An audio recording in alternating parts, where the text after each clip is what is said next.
Bonsoir à tous, bienvenue dans cette deuxième émission débat d'opinion, j'espère que vous allez bien.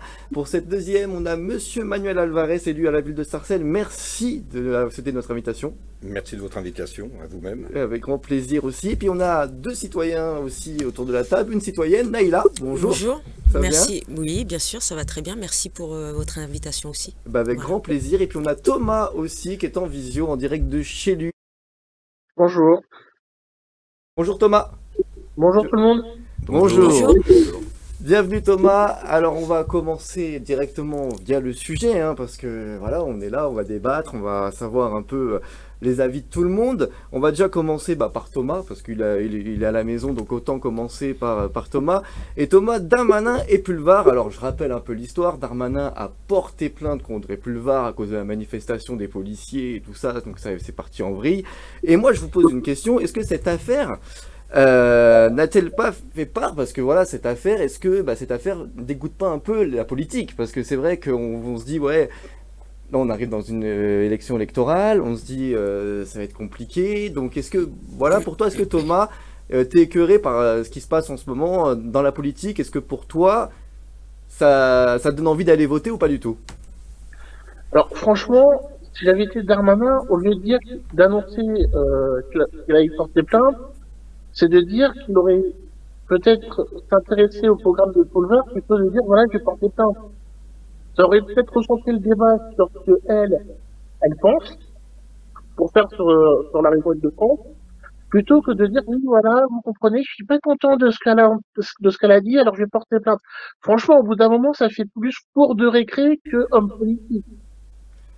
Ok, mais est-ce que toi, Thomas, tu t'es dit, est-ce que par exemple, toi, Thomas, tu y crois encore à la politique ou pas du tout? Vraiment, dis-nous tout. Honnêtement, je vois la gauche, enfin, il y a eu pendant longtemps un clivage entre gauche et droite. À chaque fois qu'il y en avait qui disaient, voilà, nous, on veut faire telle et telle chose, l'opposition disait, non, c'est pas ce qu'il faut faire. Et quand l'opposition arrive au pouvoir, ils tentaient de faire exactement ce que l'autre camp voulait faire, l'autre camp disait, non, nous, on veut pas. On refuse de voter dans notre camp. Et au bout d'un moment, ça casse un peu les pieds de voir qu'ils sont en train de dire que nous, on a les meilleures idées, et quand c'est d'autres qui les reprennent, c'est de la merde. Moi, personnellement, c'est n'importe quoi. C'est, par exemple, là, il y a eu pendant, depuis 2017 à l'élection, il y a eu notamment Le Pen et surtout Mélenchon qui disent, voilà, c'est un banquier, il va nous faire un peu plus que les riches. Au bout d'un moment, les gars, on a un problème de liaison avec Thomas un petit peu sur le plateau, mais en tout cas on a compris un peu ce qu'il voulait dire. Je vais te donner la parole Naïla et après Monsieur Alvarez va répondre, donc allez-y Naïla. Alors pour ma part, moi je suis honnête et très transparente, je suis dégoûtée, puisque vous avez employé ce terme-là. Oui, je demande, après c'est une question, voilà. Je suis à la fois bien évidemment dégoûtée et très déçue de la politique française. Mais est-ce que c'était la goutte d'eau d'Darmanin et Pulvar ou c'est bien avant? Ça a commencé bien avant, mais ça me réconforte un peu dans ce que je peux penser. Moi, j'ai vraiment l'impression que, effectivement, comme le disait le second invité, je suis désolée, j'ai oublié son prénom. Thomas. Voilà, Thomas.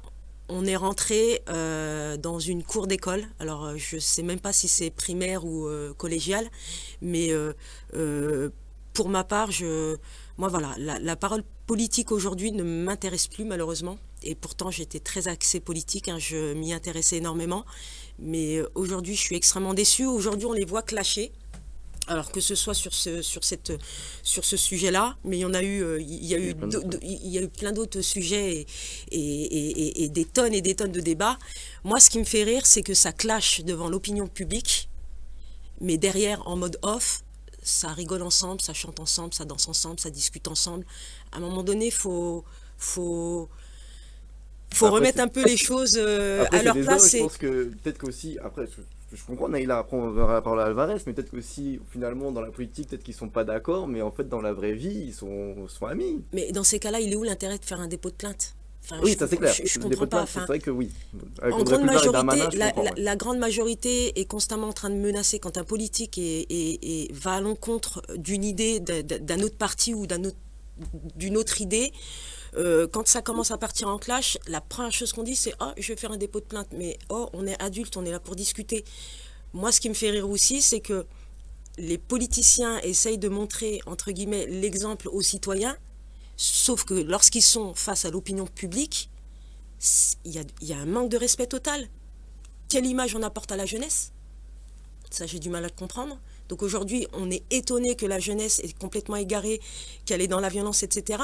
Mais c'est ce que vous montrez quotidiennement à la télé. C'est ce qui se passe dans tous les débats. Plus on avance dans des élections, qu'elles soient départementales, municipales ou régionales, ou présidentielles, pardon, plus on approche des échéances, de l'échéance la plus importante, hein, et plus on rentre dans des clashs extrêmement violents. Monsieur Alvarez. Tout d'abord, merci pour les retours, parce que évidemment, quand on fait de la politique, comme moi, depuis très longtemps, c'est toujours intéressant d'avoir ces retours-là, qui permettent aussi de vérifier quel est l'état d'esprit, quel est le point de vue, quelle est la façon d'appréhender les choses. Donc ça permet de se remettre aussi en question et de regarder à son propre niveau. Hein. Je ne suis pas porteur de toutes les bêtises du monde et de tout ce que les uns et les autres ont fait. Je prends que pour moi, et c'est déjà pas mal. Moi, je trouve que cette altercation qu'il y a eu est assez lamentable, mais elle est voulue. Elle est voulue. En tout cas, elle est voulue par une part. Je pense que M. Darmanin a tout de même bien oublié que, puisqu'on est quand même sur des débats de fond, on n'est pas sur simplement je vais chicorer mon adversaire, à qui d'ailleurs il a tendu une belle perche pour exister, parce qu'on ne peut pas dire que la campagne d'Audrey Pulvar surfait sur des vagues très importantes. Donc il lui a permis d'exister, sans doute sans le vouloir.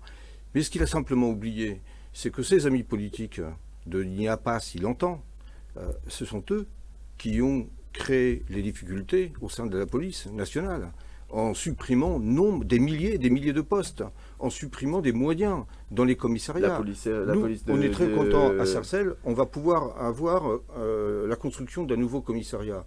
On en est très satisfait avec le maire pour les policiers eux-mêmes, qui vont pouvoir travailler enfin dans des conditions de dignité, et pour les usagers, pour les citoyens, qui vont pouvoir venir se poser, avoir quelqu'un qui travaille avec eux, qui prend en compte leurs plaintes, les éléments qu'ils ont, voilà, dans des conditions de respect, de confidentialité. En plus, le commissariat de Sarcelles était franchement très vieux, très ancien, et il avait totalement enclavé, avec du matériel obsolète depuis très longtemps. Mais c'est le cas de quasiment tous les commissariats. C'est vrai aussi. C'est pareil partout, hein.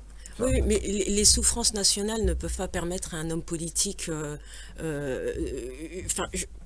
pour moi, être politicien, c'est quand même une très grande responsabilité. C'est quand même la parole qu'on donne à un homme pour représenter le citoyen. Bien sûr. C'est un manque de respect pour les citoyens de se positionner comme ça. Aujourd'hui, on part sur des élections régionales. C'est quand même extrêmement important. Quand on voit des hommes politiques qui ont des grosses responsabilités qui sont les leurs, réagir de telle manière et de partir sur un petit truc excusez-moi, je perds mes mots, mais moi ce qui m'agace, c'est les clashs face à l'opinion publique. On parle des influenceurs, on parle des réseaux sociaux, où la jeunesse d'aujourd'hui se donne à l'image, mais c'est exactement ce que fait le politique. Sauf que le politique a un avantage par rapport à un influenceur, c'est qu'il passe devant des chaînes nationales. Mais quelle image vous donnez? Comment vous voulez que moi, Neila Tagouti, en tant que citoyenne, comment vous voulez que je réagisse quand je vois, qu'importe le parti, hein, quand je vois des gens qui sont censés être responsables, c'est quand même des grosses responsabilités de tenir un pays, de tenir un domaine, un secteur, un ministère ou d'espérer un conseil, ou une collectivité. Partir sur des menaces, sur des insultes, parfois de la violence. Bah, on le voit aussi au plus haut point. Je vais redire, on avait un monsieur le député pour la première émission, on voit aussi dans l'Assemblée nationale que des fois, on voit des gestes. L'Assemblée nationale, c'est... Voilà, on voit aussi qu'il y a ces grandes récréations aussi à l'Assemblée. Hein. Ouais, mais ça, c'est sans doute le travers d'une société qui est énormément organisée autour de l'image, autour des médias, et ils en jouent. Moi, ce qui m'intéresse, c'est pas ça. Oui, c'est le débat. Moi, ce qui m'intéresse, c'est pas ça. Non, c'est pas seulement la question c'est pas seulement parce que je suis candidat aux élections départementales pour Sarcelles. Moi, ce qui m'intéresse, c'est le terrain. C'est ce que vivent les gens. C'est ça la vraie politique. C'est pas les petites phrases, c'est pas les machins. Ils sont loin du contexte. Voilà. Ils sont loin de la réalité. Moi, ce qui m'intéresse, c'est ce que je vis tous les jours quand je suis avec mes concitoyens à Sarcelles. Et là, je suis en permanence avec eux, en train d'agir pour empêcher la fermeture d'un bureau de poste. Parce que ce sont des milliers de bureaux de poste qui vont être supprimés dans le pays.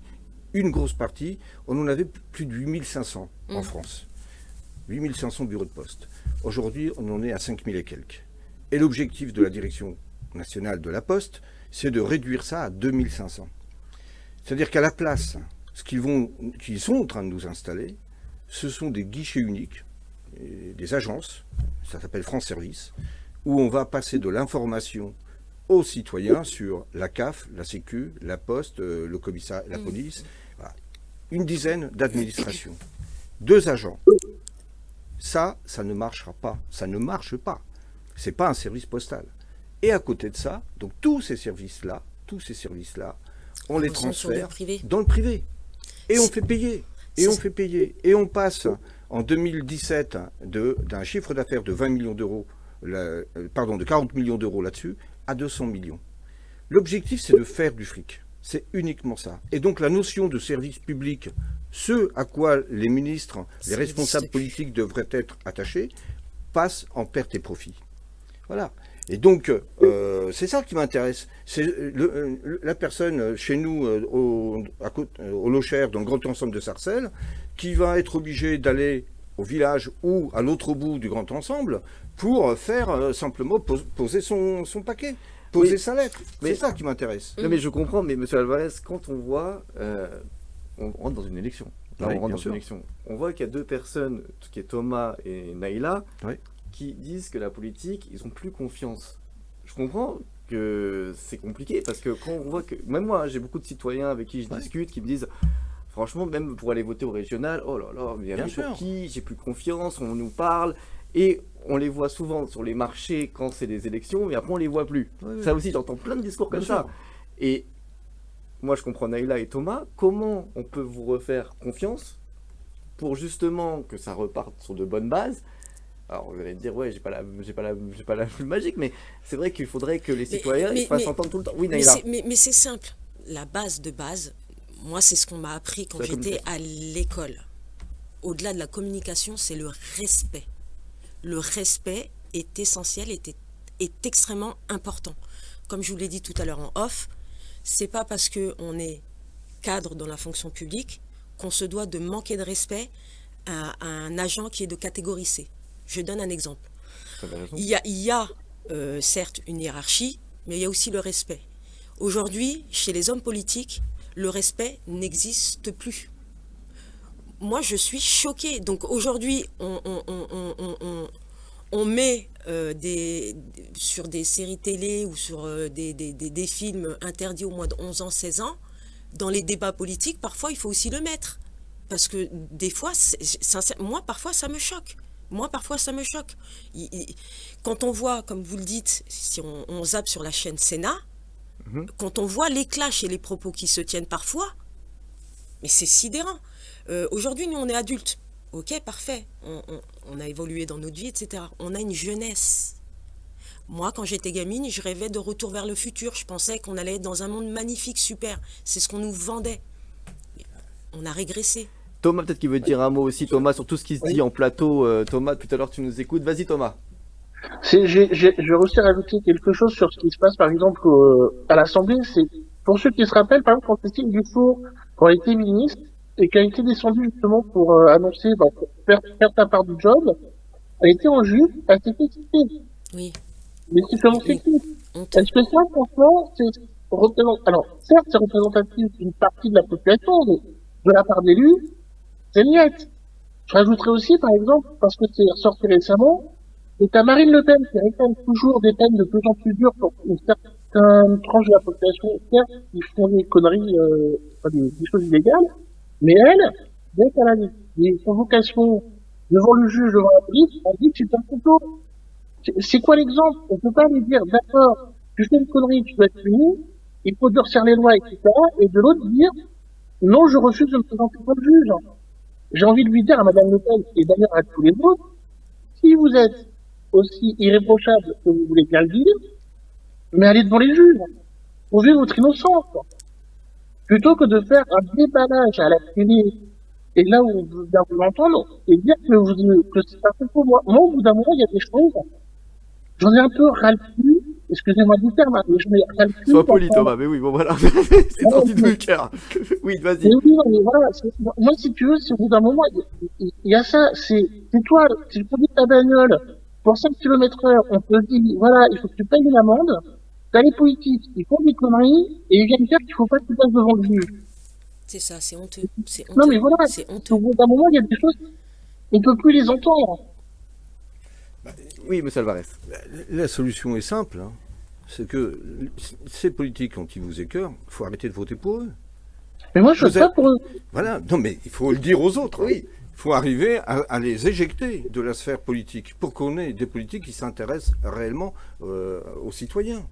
Parce que quand même, ces élections régionales ou départementales, c'est pas rien. Le département du Val d'Oise, c'est 1,5 milliard de budget. Qu'est-ce qu'on fait de ça? C'est énorme. Le département du Val d'Oise, contrairement à la Seine-Saint-Denis, au Val-de-Marne et aux Hauts-de-Seine, est le seul département où il n'y a pas eu de politique d'investissement dans la petite enfance, dans la garde d'enfants. Il n'y a pas de crèche départementale au niveau de ce qui s'est fait dans les autres départements. Pourquoi? Parce qu'il y a un choix qui a été fait par les élus à ce conseil départemental qui sont de droite depuis 50 ans. Depuis 50 ans. La même philosophie politique, et donc on ne fait pas le développement du service public. Et donc on ne règle pas le problème de garde d'enfants, on ne crée pas de crèche collective. Je sais que j'ai habité en Seine-Saint-Denis et j'ai travaillé dans les Hauts-de-Seine. Je connais le nombre de crèches qui ont été faites dans ces départements-là, parce qu'il y avait une véritable... Et 2 départements à direction communiste et socialiste d'un côté, et de droite pour les Hauts-de-Seine. Ils ont eu cette volonté-là de faire. Parce qu'il y avait aussi une pression, parce que les habitants y étaient. Dans le Val d'Oise, rien. À Sarcelles, une ville de 60 000 habitants, on se paye avec nos efforts de Sarcellois, une crèche collective. Et on va essayer d'en avoir une deuxième. Voilà, c'est ça la réalité. Et le département du Val d'Oise est responsable de ça. Voilà, c'est pour ça que, bien sûr, il y a l'image, il y a ce qu'on donne. Mais concrètement, est-ce que cette image-là, est-ce que ce que l'on montre comme ça, ça ne masque pas les vrais enjeux qui sont des enjeux de décision économique, de décision sociale? Qu'est-ce qu'on fait pour les jeunes? Qu'est-ce qu'on fait pour la culture? Qu'est-ce qu'on fait pour les transports? Mais, Voilà, c'est ça la vraie question. Monsieur Alvarez, Leïla. Je parle en mon nom personnel. Moi, j'ai, voilà. Moi, Tout le monde a une j'ai, ouais, parce que tout à l'heure tu parlais, je me permets de te tutoyer. Désolé, tu y a pas disais de j'ai problème. des amis qui pensent aussi ça. Moi, je vais donc parler en mon nom personnel, même si effectivement j'ai des amis qui pensent la même chose que moi. On Et nous des a auditeurs aussi. Parce que et je parle des auditeurs, énormément, bien évidemment. On nous a, que ce soit de droite ou de gauche, hein, on nous a tellement promis de choses qu'on n'a jamais vues qu'aujourd'hui le citoyen n'a même plus envie de se déplacer. Prenez les statistiques. De toute façon, le Chaque premier parti de élection- France, c'est l'abstention. C'est vrai, le premier parti Voilà. de France, c'est l'abstention. Ça, Depuis on va plusieurs- on va mettre ça carte sur table. Voilà, ça- C'est le premier parti de l'absto- France. Ouais. Mais c'est vrai. L'abstention augmente De à plus en chaque, plus. périodicité d'élection, que ce soit. Mais l'abstention augmente, mais les extrêmes aussi augmentent. Parce que l'abstention, comme les gens Et ne votent pas, bien l'extrême sûr, parce augmente. qu'aujourd'hui, l'extrême n'a jamais, entre guillemets, je parle des présidentielles, parce qu'elle a déjà été au pouvoir d'une collectivité. On sait ce que ça a pu donner. On prend l'exemple de la ville d'Orange il y a plusieurs années, ou la ville où il y a, je ne sais plus comment il s'appelle, enfin bref, je passe outre. Aujourd'hui, il n'y a plus la confiance, droite, gauche, il n'y a plus la confiance parce qu'aujourd'hui, même dans le discours parfois, on entend un homme de gauche avoir un discours de droite. Donc, sincèrement, ok, moi, qu'est-ce que vous m'apportez en fait? Moi, personnellement, en tant que citoyenne, la politique ne m'apporte rien. Donc aujourd'hui, je prends la décision. Vous irez voter au régional? Non. Pas du tout. Non. Pourtant, je dis non. Aujourd'hui, comme je vous ai dit, hein, je suis extrêmement sensible à la politique. Si j'y vais pas, je sais que ça va me travailler. Mais c'est une perte de temps. Je préfère passer mon dimanche en famille, aller en province, voir mes parents, qu'aujourd'hui aller donner ma confiance à un candidat, partir sur un projet qui est magnifique à l'écrit, mais dans la réalité des faits, c'est comme je vous l'ai dit tout à l'heure, c'est de la flûte enchantée. C'est pas de la poudre perlipimpinpin, là, je sais pas ce qu'il a dit à l'époque, monsieur le président. Emmanuel Macron, de la poudre après. Voilà. Oui, bref, sur le Voilà. débat de Marine Le Pen. Voilà. Alors, moi, je joue pas avec la poudre de perlipimpin, je joue avec la flûte enchantée. Nous, c'est, voilà, la flûte enchantée, moi, j'adorais sa mélodie quand j'étais enfant. Aujourd'hui, je préfère écouter du Mozart, en fait. J'ai envie d'écouter quelque chose de simple. Je vais poser la même question à Thomas, parce que je ne sais pas s'il ira voter aussi au régional et au départemental. Thomas, toi, est-ce que toi, Thomas, tu iras voter le dimanche, c'est au mois de juin, 23. C'est 20 juin et 20 27 juin, voilà. juin. Est-ce que tu iras voter? Alors moi, oui, j'irai voter. Donc, déjà, au moins, toi, tu fais encore confiance à la politique Enfin, quand même pour aller voter. Je suis un minimum confiance au système, et c'est surtout derrière, moi, je suis dans la philosophie de, si je te donne ma voix, derrière, si tu es au pouvoir, il faut que tu me rendes des comptes au final. C'est ça. Parce que voilà, non mais voilà, c'est pour moi, je vais prendre un exemple tout court, et qu'on entend régulièrement, enfin, surtout que là, moi je suis en Île-de-France, Madame Pécresse, quand elle était dans l'opposition, Madame Pécresse, elle a dit, voilà, c'est un exemple tout court, les trains, quand ils sont en retard, c'est de la faute de ceux qui sont au pouvoir. Une fois qu'elle a eu ce pouvoir-là, en tant que présidente, il y a eu les mêmes problèmes de train qui sont intervenus en Île-de-France. C'était pour la neige, hein, et voilà. Et elle a dit, c'est la faute de l'État. Toujours la faute Voilà. à quelqu'un. Toujours la faute à C'est quelqu'un. C'est la faute à quelqu'un On se d'autre. rejette la balle. Et ça, au bout d'un moment, mais c'est voilà, tu dis voilà, il y a un manque de moyens. Des fois, reconnaître qu'il y a un manque de moyens, ça coûte pas, c'est beaucoup plus crédible et dire voilà, j'aimerais avoir plus de moyens pour que les transports en Île-de-France fonctionnent. Alors, pour les autres régions, il y a peut-être d'autres problèmes que les transports, je sais pas au fait, mais le fait de dire voilà, on n'a pas assez de moyens, l'autorité sur la table, déjà, c'est beaucoup plus critique en tant que lui. Excuse-moi de prendre la parole, mais par exemple, au Japon, ils connaissent les tremblements de terre tous les jours. De temps en temps, ils se prennent des bouffons dans la gueule. Et les trains, zéro retard. Voilà. En France, Après, c'est- pas de la neige, c'est sur ça. Il donne des bons exemples là quand même. Hein. Ah, non, mais Non, mais en hiver, t'as l'hiver, t'as la neige, les trains sont en retard. Au automne, t'as les feuilles qui sont en retard. Au printemps, ça pousse de partout, les trains sont en retard. Au bout d'un moment, les gars, et à chaque fois, les politiques, derrière, ils disent, ah ben, on n'a pas de moyens. Moi, je pleure. Mais est-ce que en politique on manque de moyens pour faire les choses? Parce que on sait très bien quand vous êtes en élection, alors je parle en tant que citoyen aussi, parce que je suis citoyen, je suis animateur, mais on sait que par exemple voilà, on est en électoral, on dit voilà on va faire ci, on va faire ça, et puis quand on arrive on dit ah on a du mal à faire des choses. Est-ce que on dit ah peut-être qu'on n'avait pas les finances avant d'être au pouvoir et on s'est dit ah on s'est trop vendu. Mais est-ce qu'un homme politique pourrait dire oh, on s'est trop vendu, on peut pas le faire? Alors, on n'a jamais ces réponses-là, et c'est pour ça que je pense que les citoyens sont un peu énervés. Alors d'abord, moi, je voudrais juste donner une réponse sur la question de l'abstention. C'est Oui. que depuis que plus l'abstention augmente, plus on a de mauvaises politiques en France. Plus on est insatisfait de la politique. Ça fait 40 ans qu'on a une abstention qui augmente. Ça fait 40 ans qu'on a des politiques qui font le contraire de l'intérêt des citoyens. Pourtant, les partis ne changent pas. Vérifier, oui, mais les scores électoraux sont ce qu'ils sont. Plus il y a d'abstention, plus ça donne un quota de faveur en direction de celui qui l'emporte et donc qui mène les mêmes politiques. Moi, je suis communiste. Je suis communiste. Je veux pas... on n'est pas au pouvoir au niveau de l'État depuis des années et des années. Et on n'a jamais été de façon très importante. Il n'y a toujours eu que quelques ministres. Et pas pour rien. Parce qu'on sait très bien que j'étais ce matin à la commémoration de la journée de la résistance. Et le maire de Sarcelles a indiqué le rôle qu'avait été celui du Parti communiste à l'époque en 1946 dominant dans la création de la sécurité sociale, dans la création des allocations familiales, dans la création, dans le droit de vote des femmes. Voilà, c'est des choses, parce qu'il y avait ce rôle politique. Depuis 40 ans, on est écrasé par les politiques libérales. On est écrasé par les politiques libérales qui font tout ce qu'elles peuvent pour donner la place au privé et amoindrir le rôle de l'État, le rôle du public dans ces affaires-là.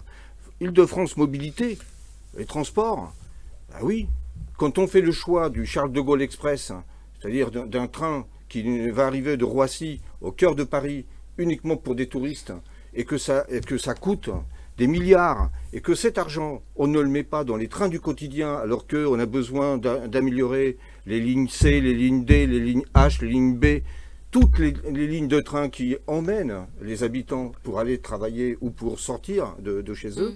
Si on ne veut pas créer de la pollution, si on ne veut pas que les gens prennent la voiture, il faut développer le ferré, les réseaux ferrés.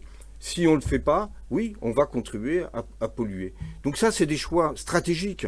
Aujourd'hui, quand Mme Pécresse réduit les moyens, effectivement, oui, il y a besoin de moyens. Dans les communes, quand elle réduit les moyens du train, de l'investissement que l'on met dans la SNCF ou dans les RATP, oui, ça a des conclusions très difficiles pour les habitants. Parce qu'on se retrouve avec moins de moyens pour l'entretien, moins de personnel. Voilà. Et son choix aujourd'hui est la privatisation de la RATP. On voit ce que ça donne ailleurs.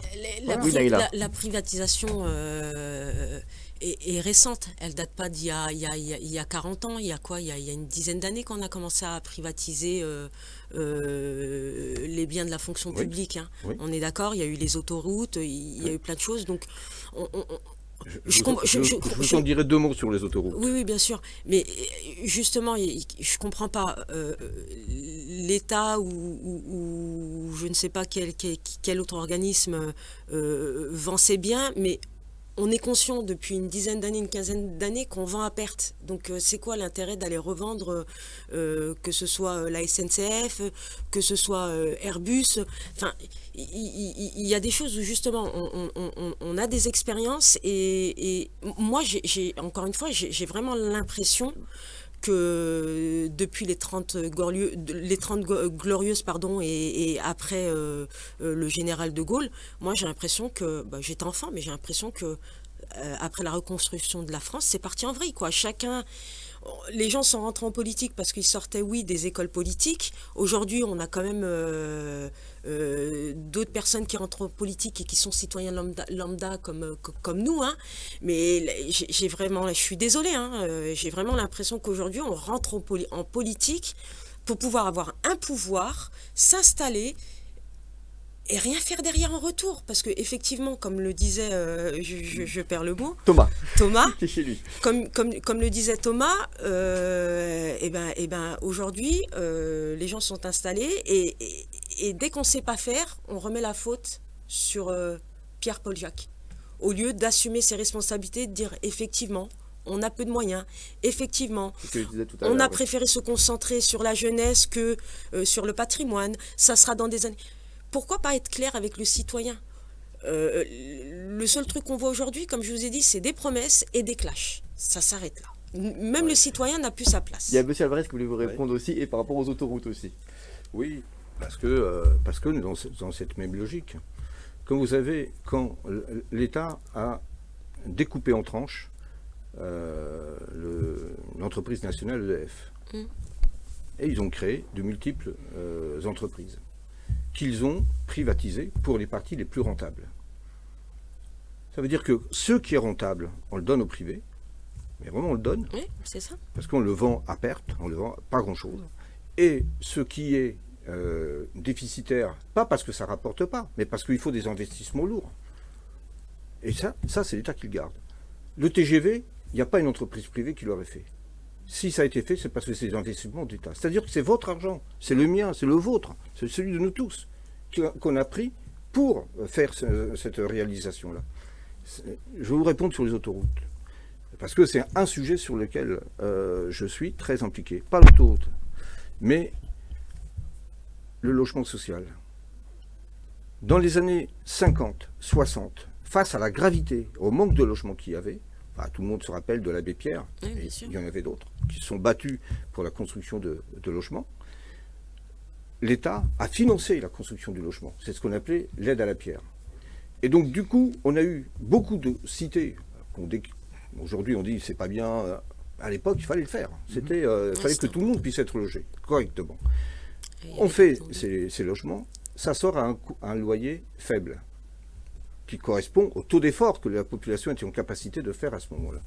Depuis les années 70, les gouvernements de droite, c'est pas l'État, c'est les gouvernements de droite qu'il y a eu dans les années 70, et le rapport au social et le rapport au progrès n'a pas grand-chose à voir avec le général de Gaulle. Il a un rapport avec la population, avec l'investissement des gens, avec le fait que la politique, les gens l'avaient pris en main. Et donc c'est le rapport de cette société-là entre elles avec le politique qui fait qu'on avait beaucoup plus d'ouvriers, d'employés qui s'étaient investis en politique qu'ailleurs. Et donc les autoroutes, je reviens, je ne veux pas me perdre cette affaire. Dans les années 70, rappelez-vous, 70-80, qui construit? Bouygues, Vinci, Eiffage, les gros entrepreneurs. Ils se gavent Oui, avec l'argent public. Ils se gavent avec l'argent public. Avec cet argent public, on leur vend, on leur donne les autoroutes. On leur donne ou même, c'est les mêmes qui tiennent les autoroutes aujourd'hui, qui se sont gavés en construction de logement social.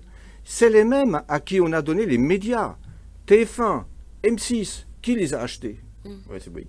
Les mêmes. Et qui leur a donné la possibilité d'acheter tout ça? Les mêmes gouvernements.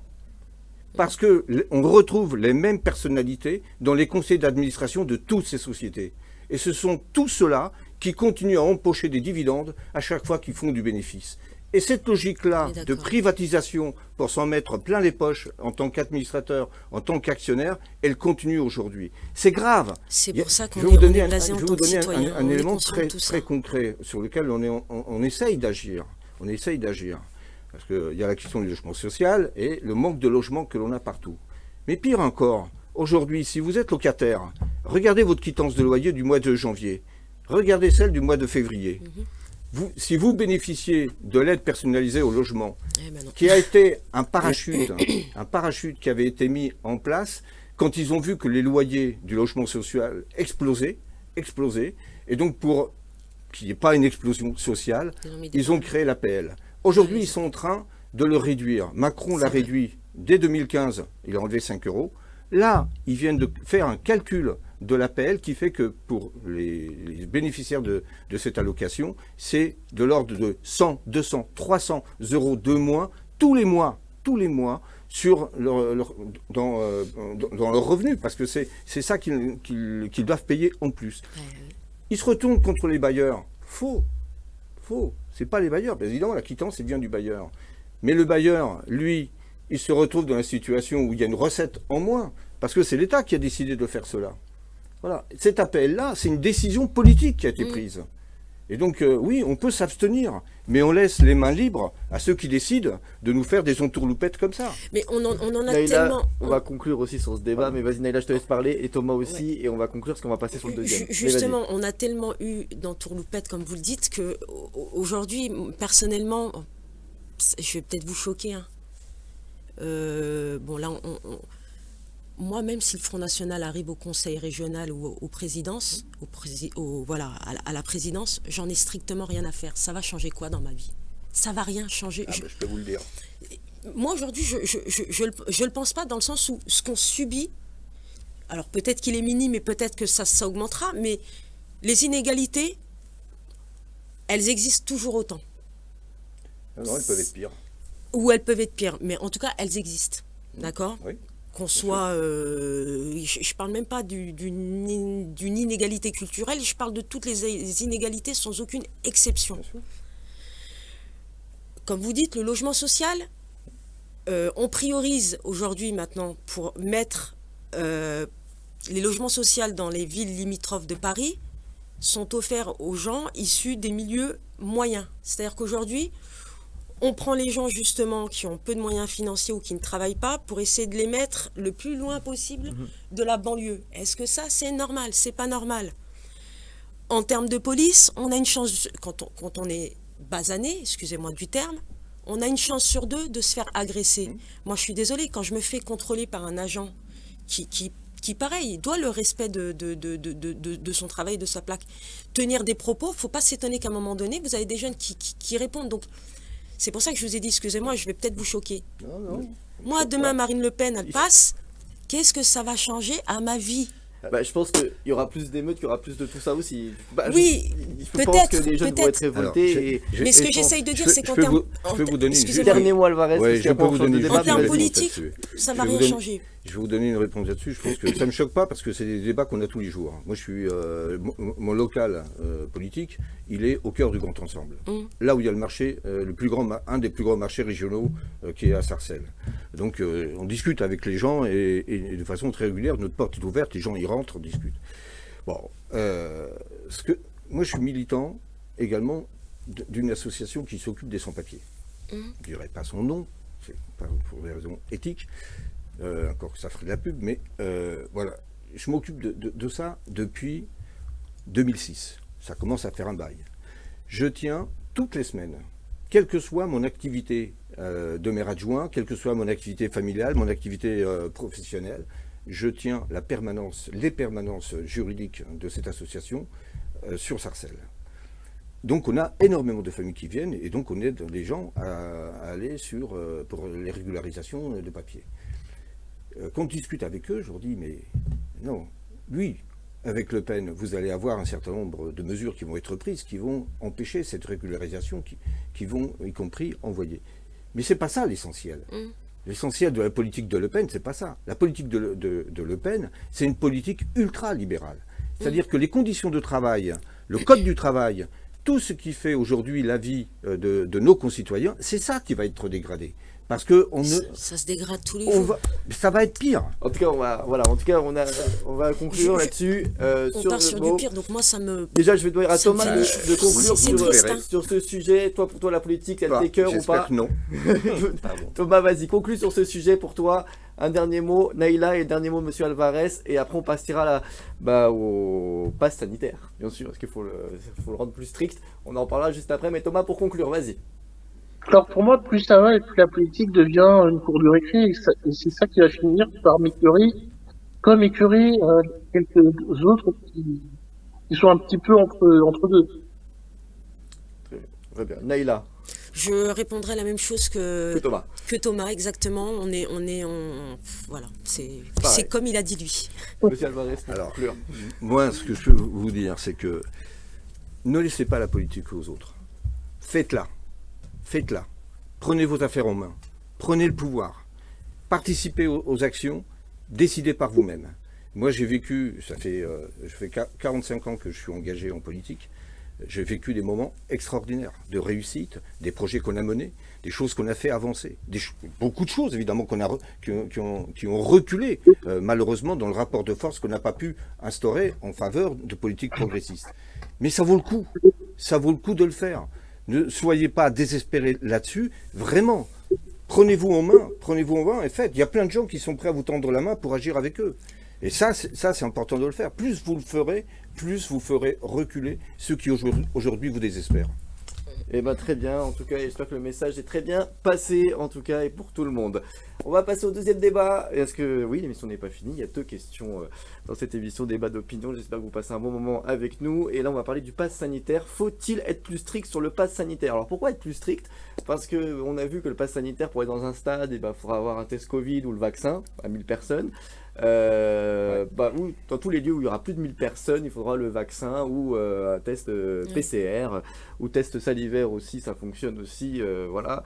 Et tout, mais on voit que depuis le déconfinement, que sur les terrasses, c'est la folie. Ça, voilà, ça boit des verres, on est content de reprendre une vie normale. Je pense que les citoyens qui nous écoutent, tout ça, ils sont très contents, mais on se dit, est-ce qu'il fallait être strict dès le début? Voilà, donc Thomas il va nous dire ça, est-ce qu'il faut être plus strict sur le pass sanitaire qui va avoir lieu dès le 9 juin? Dis-nous Thomas, qu'est-ce que tu en penses de ça, de cette situation du déconfinement, tout ce qui se passe en ce moment? Alors, le déconfinement peut être un poil trop tôt. C'est dans le sens où ils ont tous dit, alors je m'explique, dans le sens où ils ont dit, voilà, il nous faut un certain seuil d'immunité collective. Et dans cette logique, s'ils avaient cette logique habituelle, j'aurais repoussé légèrement le déconfinement. Voilà, si je suivais leur logique. Ensuite, concernant le pass sanitaire, alors, je vais être clair dès le départ, je n'oblige personne à se vacciner contre le Covid. Voilà, ça c'est un truc. Cependant, pas pour le vaccin obligatoire. Cependant, on a eu beaucoup de groupes politiques, de musiciens, d'humoristes, qui ont dit il faut réouvrir les salles de spectacle. On entend encore aujourd'hui les personnes qui tiennent les discothèques qui disent il faut réouvrir. Et moi j'ai envie de dire, c'est qu'on voit par exemple que certains venues qui peuvent accueillir des milliers de personnes, est-ce que les directeurs de ces venues-là souhaitent entrer coup qu'on dise voilà, dans leur établissement, il y a eu un début de secteur. Est-ce qu'au niveau de la pub, est-ce que ça serait bien pour eux? Voilà. Ensuite, pour la santé de tous, peut-être que de temps en temps, à défaut de faire vacciner, un petit coup de compostage dans le nez, ça serait peut-être préférable parce que ça permettrait d'éviter de créer un secteur aussi bien au travail, dans des salles de spectacle, dans une discothèque. On va peut-être pas penser à avoir le masque, on va peut-être pas penser sur le moment à avoir des gestes sanitaires, donc ça serait peut-être intéressant. Camille, sans forcément s'exprimer, mais qu'on respecte un minimum le test PCR. Ok, voilà. Alors ça c'est le point de vue de Thomas. Naïla, ton point de vue, après on aura le point de vue de M. Alvarez, mais moi aussi j'aurai un point de vue. Naïla. La question, elle m'est sortie de l'esprit, c'est quoi? Elle m'est sortie de l'esprit la question, Naïla. J'écoutais. Non, c'est pas ça, c'est que j'écoutais attentivement Thomas. Sur le pass sanitaire, parce qu'on voit qu'il voilà, y a eu le déconfinement, qu'il y a eu les terrasses, alors qu'au restaurant, tu n'auras pas besoin de pass sanitaire pour aller manger et boire un verre et tout ça, mais par contre pour aller dans un stade où il y a 1000 personnes, oui. Les parcs d'attraction, non. Ça, pas besoin d'avoir de passe sanitaire, si ma mémoire est bonne. Mais par contre, aller dans les musées, oui, et tout ça. Est-ce que pour toi, il faut être plus strict ou pas? C'est une question compliquée dans le sens où je pense que chacun est libre de faire ce qu'il veut. Maintenant, effectivement, il faut quand même faire attention et prendre soin de nos aînés. Et puis, à un moment donné, de toute manière, on va souhaiter vouloir voyager dans différents pays et donc du coup, concernant le pass sanitaire, en l'occurrence le vaccin va être obligatoire si on veut aller dans certains pays. Mais là, tu serais vacciné? Je suis en attente, mais du coup, on m'a dit de prendre rendez-vous sur Doctolib et voilà, ça ira plus vite. Voilà, donc je vais le faire, mais c'est une question compliquée. Mais tu le fais parce que tu penses qu'il faut le faire ou tu te dis... Voilà, il faut le faire pour la pandémie qui est là en ce moment. Moi, j'ai des valeurs. Voilà, je le fais surtout pour faire attention aux gens qui peuvent m'entourer et qui ont des problématiques de santé. Maintenant, voilà, c'est quelque chose d'assez compliqué. Moi, la question que je me pose aujourd'hui, encore une fois, c'est ok, le Covid peut rentrer dans les théâtres et dans les cinémas, mais il ne peut pas rentrer dans les avions, donc il faut m'expliquer un petit peu, sachant qu'on a des voyages qui durent 6 heures. Encore une fois, là-dessus, on est dans des inégalités. On a des restaurateurs qui peuvent ouvrir et je suis vraiment très contente et extrêmement satisfaite pour eux. Moi, j'ai des amis qui sont restaurateurs. Et puis de l'autre côté, on a des patrons de discothèques qui ne peuvent pas ouvrir. C'est compliqué, moi-même je m'y perds, voilà, là pour le coup tout le monde s'y perd avec le pass sanitaire à 1000 personnes. C'est compliqué. Et en plus, après je vais vous donner la question, je vais vous donner la parole, monsieur Alvarez, mais Mais moi j'ai une question, c'est est-ce que voilà, quand on va dans un stade de foot, déjà il y a une queue pour avoir les places, où on fouille, parce qu'avec le plan Vigipirate, ça veut dire que là, il y aura le plan Vigipirate où on est fouillé, mais après aussi quelqu'un qui va vérifier avec le ScanCon si on est vacciné, si on a le test PCR. Compliqué. C'est compliqué, hein. Ouais, non, c'est sûr que c'est compliqué. Bon, je suis pas médecin, hein, donc à quel niveau il faut prendre les choses. Ce que je sais, c'est que la santé, c'est quand même quelque chose d'hyper sérieux, et je crois qu'on a tous été touchés à des degrés moindres dans sa famille, dans ses amis, par ce qui s'est passé là. Donc pour moi, vraiment l'essentiel, c'est quand est-ce que l'on va avoir la souveraineté nationale pour pouvoir produire les médicaments, pour pouvoir produire les outils dont on a besoin pour garantir la santé de tout le monde. C'est quand même aberrant d'être la 5e économie au monde et de ne pas être capable de produire des vaccins, de ne pas être capable de produire des masques, de ne pas être capable de produire les seringues, tout le matériel. Et tout ça, et pendant que... C'était un fiasco, hein. Non, politiquement, c'était un fiasco. C'est pas un fiasco. C'est le résultat d'une politique délibérée qui a été menée auparavant. Quand on a fermé des hôpitaux, l'hôpital de Gonesse qui est pas si loin, on perd combien de centaines de lits? L'hôpital de Beaumont, qui est pas loin non plus, on perd aussi combien de lits? L'hôpital Bichat, qu'on est en train de restructurer, combien de moyens sanitaires en moins pour la population? Voilà, donc pour moi c'est ça l'essentiel. Donc si la question du pass sanitaire ou autre chose, oui, on va nous inventer des mesures restrictives supplémentaires. Vous êtes pour le pass sanitaire? Non, je pense que on est aujourd'hui dans une situation, moi je préférerais m'en passer. Je préférerais très certainement m'en passer. Je pense que je préférerais que l'ensemble des citoyens qui sont volontaires puissent se faire vacciner, qui puissent le faire de façon volontaire. Est-ce que ça pose un problème à quelqu'un? La rubéole, la rougeole, voilà. On l'a fait parce qu'on considère que oui, on était dans une situation de progrès. Pour préserver nos enfants et les autres, il fallait le faire. Moi, je suis vacciné et je l'ai fait tant pour moi que pour mes proches, pour les autres. Oui, c'est ça. Voilà, et je me suis investi là-dedans quand on a eu le confinement, voilà, dans la distribution alimentaire avec le Secours populaire sur Sarcelles. En plus, je suis bien accompagné puisque ma collègue, mon binôme aux élections départementales là, sur Sarcelles, Cynthia Mouyombo, elle est aide-soignante dans un EHPAD. Un EHPAD Corian, que d'ailleurs la direction de Corian est en train de vendre pour pouvoir faire une opération financière en le vendant à une autre société qui va pouvoir mettre de l'hôtellerie de haut de gamme, et de ce fait, on risque d'exclure la population de Sarcelles de cet EHPAD. Voilà, c'est ça. La réalité économique et la réalité politique, c'est celle-là. Elle est liée avec la réalité sanitaire. On n'est pas en dehors de cette société-là. Donc, oui, j'ai vu arriver au centre de vaccination de Sarcelles, on a été un des premiers, la ville s'est investie énormément là-dessus. J'ai vu arriver des populations qui venaient des villes autour, de Montmorency en particulier, avec un petit carnet qui n'était absolument pas validé par l'Assemblée nationale. C'était un outil de com de la commune de Montmorency pour montrer à quel point ils faisaient attention. Ça ne servait strictement à rien. Au moment où ça a été posé, ça ne servait à rien. Aujourd'hui, effectivement, on nous dit, je crains qu'on soit de toute façon obligé. Il n'y a même pas le fait de savoir si oui ou non. En tout cas, pour moi, il est moi, pas je veux partir en vacances. Je suis originaire d'Espagne. Je veux partir en vacances, je vais être obligé de l'avoir pour pouvoir y aller. Bien sûr. Non, mais pour le moment, le pass sanitaire, il est pas strict. Parce que quand tu vois que dans les restaurants, dans les terrasses, on va je sais dans pas ce combien on sens. était, mais voilà, je vais vous dire clairement, j'étais en terrasse à Montparnasse ce week-end. Oui. Je sais pas combien on était plus de 100 sur la terrasse, ça fumait, ça, Oui, voilà, bien sûr. voilà, je buvais un verre tranquillement avec ma femme. Mais est-ce que c'est le pass sanitaire qui va changer ça, ou est-ce que c'est le fait qu'on soit vacciné? C'est ça. Est-ce que c'est le pass sanitaire qui va vous guérir si vous êtes malade? Mais en terrasse, en tout cas en terrasse c'est pas obligatoire, mais on se dit déjà quand il y a un déconfinement, si on devrait mettre, pourquoi dans un stade de foot tu devrais mettre le pass sanitaire? Parce que normalement t'as le masque, t'as tout ça, normalement dans un stade de Mais foot pas t'as dans le théâtre. Bien sûr. et au théâtre. Donc pourquoi on C'est- nous obligerait à encore faire une fois. un pass sanitaire si on dit voilà vous avez tous le masque et bon voilà. Alors c'est à dire que le mec qui est vacciné tranquille il rentre et le mec par exemple qui est contre le vaccin parce que Pour des bah, raisons pour des raisons ou peut-être pour des raisons de santé aussi parce qu'on a vu que le vaccin aussi c'était pas fiable à 100%. Il se dit j'ai pas envie de me faire vacciner et finalement bah il se dit bah il peut pas aller au stade de foot. Il peut pas aller dans un match.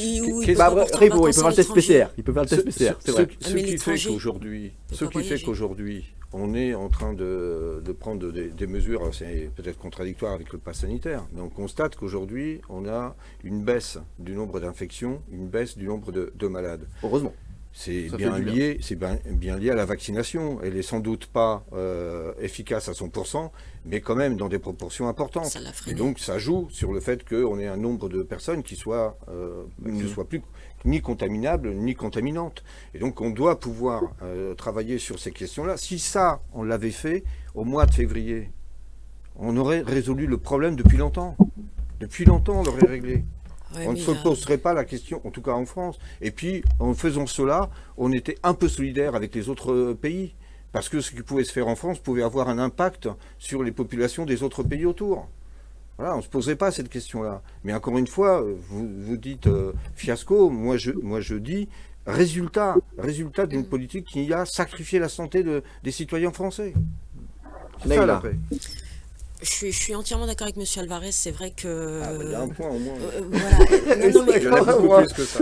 Non, mais c'est vrai que ça a été mal pris en compte, manque d'anticipation, enfin... Comme le disait tout à l'heure M. Alvarez, on est quand même la 5e ou 6e puissance mondiale. Ouais. Mais là, pour le coup, au niveau de la crise, on est peut-être la 60e. On est très loin. Hein. On est très loin. C'est parce que ça a même commencé au début avec les masques. Pas de masque, ne portez surtout pas de masque. C'est le gouvernement qui disait, mais non, mais c'est même pas ça. C'est même pas ça. C'est que on nous annonce que cette maladie n'est pas grave. Je parle dès le début de la crise. Hein. On nous annonce donc que la maladie n'est pas grave, qu'il faut vivre, santé, oui. Voilà, qu'il faut vivre comme on le vit habituellement. Sauf que quelques semaines après, on nous dit attention, faut arrêter de sortir. Et puis d'un coup, tu es confiné. Moi, en tant que citoyenne, j'ai pas tous les tenants et les aboutissants. Je suis très loin de mes parents. C'est la panique totale, quoi. On te fait comprendre que tu risques de perdre des personnes parce que cette maladie est grave. Et puis, au final, mine de rien, elle est pas grave. Et puis, on te fait fermer certaines entreprises, certains magasins, comme je le disais tout à l'heure, mais pas d'autres. Puis des rayons barricadés, on dirait qu'on était... c'est ouf. Non, mais quand tu vois ça, bon, tu dis... Les rayons, les vêtements, on a des enfants qui abîment leurs vêtements assez rapidement, donc ça veut dire que... Des vêtements de bébé que tu peux pas acheter pendant le confinement. Voilà, donc... Quand t'as un bébé, tu te dis, mais il grandit... On peut pas vendre de livres, mais on peut vendre des Voilà, c'est ce que j'allais dire, voilà. Sauf que l'alcool et compagnie, ça va, sauf que voyager, ça va, c'est du n'importe quoi. Alors...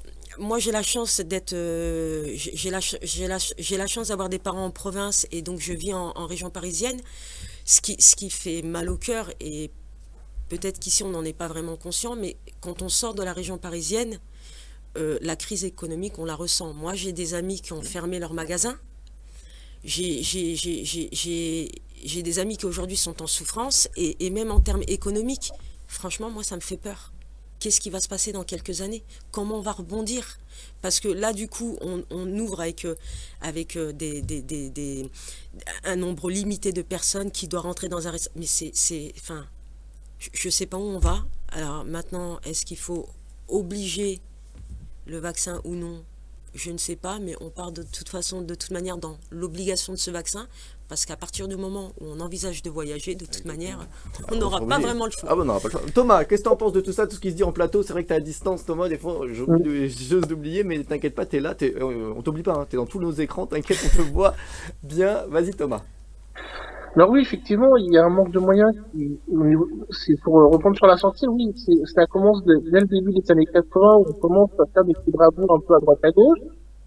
Puis au niveau des usines, là, il y a eu pendant le confinement, il y a eu des usines de textiles qui a dit, nous, on peut faire, on a un savoir-faire pour créer des choses, on se propose.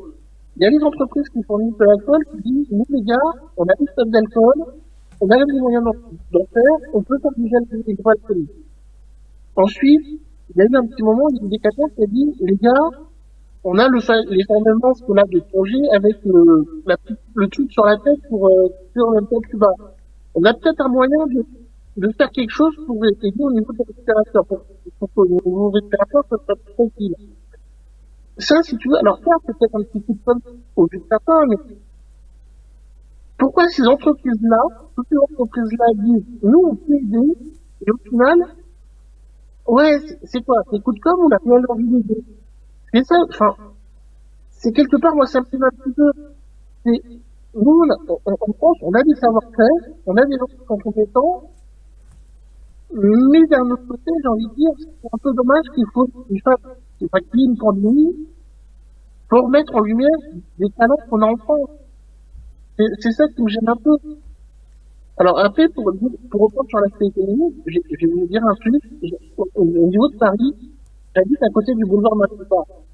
À côté de chez moi, il y a un restaurateur qui est littéralement à côté, m'a dit qu'on sait plus toutes les manifestations des gilets jaunes.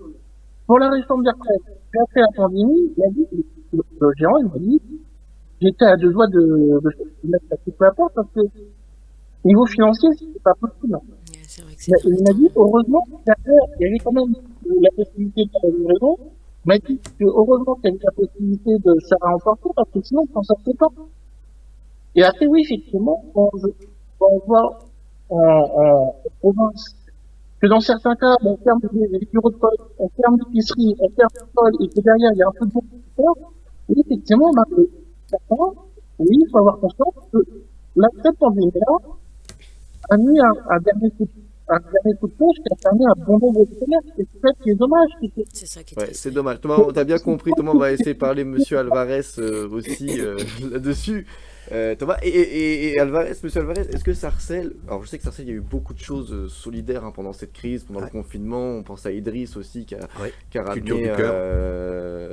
plein de Le trucs. grand défi. Oui, le grand défi aussi que j'ai Vive Maraude, Lève-toi avec et Mara marche. Kanté et tout ça. Toutes Donc, les associations qui se sont le Secours Populaire, la Croix-Rouge, voilà, les Restos donc, du Cœur. on voit qu'il y a eu un rassemblement, mais est-ce que Sarcelles quand même a été très touché par cette crise en termes d'économique, en termes où ça a été, vous avez pu gérer le budget de la ville, tout s'est bien passé, ou aussi aider les citoyens. Comment c'était compliqué aussi pour vous en tant que politique, parce que est-ce que vous étiez sur le terrain ou est-ce que vous étiez confiné? Comment ça s'est passé, tiens? Pour lequel confinement? Pour le premier? Pour le tout premier, ouais, le premier et là. Bon, enfin, le premier et puis le deuxième, mais parce que oui, bien sûr qu'on a été touché. Alors volontairement, donc le maire Patrick Haddad a maintenu voilà, l'action publique pour qu'on soit le plus près possible, sachant qu'on avait beaucoup d'agents qui étaient en télétravail, qui ne pouvaient pas venir travailler, mais tous ceux avec lesquels on pouvait agir et continuer à aider les concitoyens, beaucoup étaient volontaires pour le faire. Ceux qui ne pouvaient pas travailler, on a maintenu les salaires, y compris les animateurs vacataires. Donc horaires à qui on ne devait rien, si ce n'est qu'ils étaient prévus d'être embauchés plus tard. Ceux-là, on les a pris comme s'ils travaillaient, pour ne pas que ça ait une pauvreté qui s'accentue également sur la ville. Non, ça a été un effort sur le budget très important pour pouvoir tenir. Quand on fait là le centre de vaccination, c'est l'ARS, l'Agence régionale de santé, qui fournit les médecins, qui fournit le personnel médical. Le reste, le personnel de santé, l'organisation, c'est la ville. Personne d'autre. Hein. Oui, On est en attente des financements de l'État pour qu'on puisse tenir bon là-dessus. Voilà. C'est aussi ça, il faut leur faire passer le message à ceux qui décident du budget et qui nous réduisent tous les ans, ils nous réduisent les budgets. Il faut se battre pour avoir des budgets supplémentaires sur l'ANRU ou sur d'autres événements et on y travaille fermement, mais quand même. Les dotations financières globales aux collectivités territoriales, elles sont soit réduites, soit fléchées, c'est-à-dire qu'on décide de moins en moins localement de ce qu'on peut faire avec notre budget. Très bien. Et en tout cas, on arrive bientôt à la fin, donc on va conclure triste. sur le pass sanitaire. Est-ce qu'il faut mettre un pass sanitaire plus strict? En un mot, Monsieur Alvarez. Ce que moi je souhaite, c'est qu'on ait des vaccins pour tout le monde. D'accord. Que tout le monde soit libre de se faire vacciner et qu'il le fasse en responsabilité. Et je pense que quand on aura mis les moyens pour chacun, on réglera le problème. Très bien. Naïla.